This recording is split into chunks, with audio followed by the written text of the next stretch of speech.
एका बाजूला खरीपाच्या हंगामाची आणि मान्सूनची चाहूल मोठ्या प्रमाणात लागत आहे।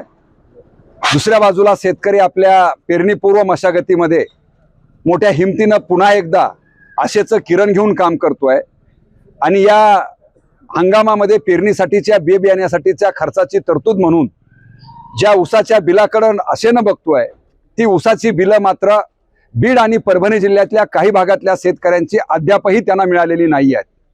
हंगाम बंद होऊन 2 महिने पूर्ण झालेली आहेत। ऊस जाऊन कुणाची 3-4 महिने पूर्ण झालेली आहेत।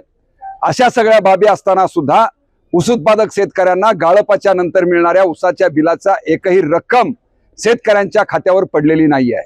या मुद्द्याला घेऊन ज्या पद्धतीचं आंदोलन शेतकरी ऊस उत्पादक संघर्ष समिती करते आहे त्याला ज्या पद्धतीचा प्रतिसाद कारखानदार देत आहेत यामधून दिसणारं चित्र अत्यंत काळजी करणार आहे।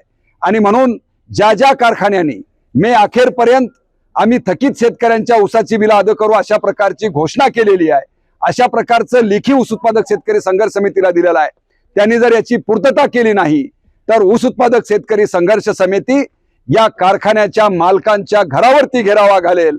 अन्यथा कारखाना पूर्णपणे टाळेबंद आणि बंद करण्याचा काम सुद्धा येत्या 30 तारखेनंतरच्या आंदोलनामध्ये करेल। म्हणून हा इशारा आम्ही या माध्यमातून देतोय की 5 जूनला सर्व शेतकऱ्यांनी जर आपल्या ऊसाची बिलं खात्यावर पडली नाहीत तर कारखानदाराच्या घरी किंवा कारखान्याच्या गेटला बंद करण्यासाठीचं आंदोलनाची हाक ही शेतकरी ऊस उत्पादक शेतकरी संघर्ष समिती देते आहे। याची दखल कारखानदारांनी घ्यावी।